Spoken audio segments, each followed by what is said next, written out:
Dalam situasi saat ini khususnya, saya juga menghimbau kita untuk banyak-banyak berdoa, beristighfar kepada Allah Subhanahu wa Ta'ala, mengoreksi diri bahwa mudah dalam kehidupan ini bagi Allah untuk memberikan banyak jalan-jalan kepada kita untuk berubah menjadi lebih baik lagi.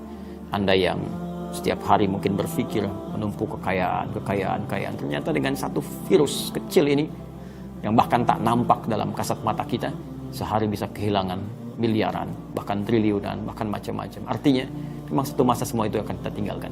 Kita akan kembali kepada Allah. Ya, kita tidak bawa apapun. Dan banyak hikmah kalau kita ingin dapatkan. Tapi hikmah terbaik adalah bagaimana kita bisa bersatu, membangun sinergi yang baik, membawa nilai-nilai kebaikan. Saya melihat kadang ada yang lebih bahaya daripada corona, daripada virus COVID-19, yaitu virus hoax, ya, virus pertengkaran, virus perselisihan. Ya, sudah tahu kita sedang dalam keadaan sulit, masih bertengkar juga, masih bikin hoax juga, ya, masih saling menyalahkan juga. Ya, kapan kita bisa membangun diri lebih baik? Kalau kita nggak mampu melewati yang kecil, bagaimana kita menjadi bangsa yang besar? Ya, karena itu mari kita bersatu dalam kebaikan. Dan alhamdulillah saya telah sampaikan juga, sudah ada bimbingan dari Fatwa MUI, juga beberapa sudah merespon. Tapi saya ingin mengingatkan satu yang sangat penting. Sekalipun di satu daerah yang datanya sudah kita bisa akses, ya, daerahnya merah, ya, sudah terkontaminasi dan sebagainya, sampai kemungkinan juga bahkan mungkin sudah diambil keputusan untuk menutup, ya, sementara masjid sebagai tempat untuk beribadah berjamaah, baik Jumatan ataupun rutin. Tapi saran saya begini, azan itu tetap berkumandang, ya, walaupun sholat berjamaahnya tidak ditunaikan di masjid. Berjamaah itu bisa ditunaikan di rumah dengan keluarga, bisa. Ini kesempatan, ya, para ayah menjadi imam yang jarang juga pulang ke rumah jadi imam, tapi tetap adzan dikumandangkan.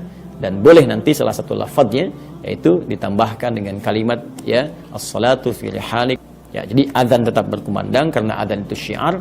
Dan ingat, seperti yang saya sampaikan, dalam situasi yang tidak normal, hal yang kita kerjakan, ya, di rumah pun dalam keadaan darurat itu sama nilainya dengan kebiasaan kita saat kita terbiasa ke masjid. Yang salah itu yang tidak sholat. Jadi jangan sampai masjidnya sementara tidak difungsikan, ya, tapi adzannya tidak berkumandang. Jadi tetap saya mengusulkan, bahkan menyarankan adzan tetap berkumandang sebagai penanda waktu sholat telah tiba. Syiarnya tetap ada dan orang di rumah tahu kapan waktunya sholat. Ya, kalau Anda tidak adzan dari masjid, ya bagaimana orang tahu di rumah kapan waktunya sholat? Hanya kegiatan berjamaahnya barangkali dialihkan ke rumah masing-masing. Kemudian ada redaksi-redaksi yang secara fikih menurut saya itu mesti juga dikoreksi, ya, diluruskan, dibenarkan.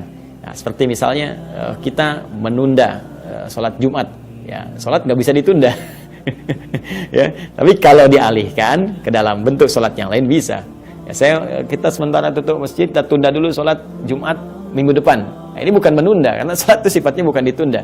Kalau Jumatan nggak dikerjakan, artinya Jumat yang nggak dikerjakan ganti dengan zuhur. Jadi kita bisa katakan untuk Jumat ini misalnya di satu kota tertentu, ya, dialihkan dulu ibadahnya ke zuhur, masjidnya tidak difungsikan. Nanti insya Allah berapa pekan ke depan kita akan hadirkan kembali. Dan kita dukung, ya, hindari celaan, kita support semaksimal mungkin yang bisa kita lakukan. Dengan itu insya Allah wabah ini akan segera berlalu dan hikmahnya akan nampak dari situasi ini. Apakah memang kita termasuk orang baik atau memang orientasi hidup kita belum berubah, ya. Jadi ada memang orang yang, ya, kita doakan jadi lebih baik. Dan kita jangan mencari narasi-narasi yang buruk di saat-saat yang sulit saat ini.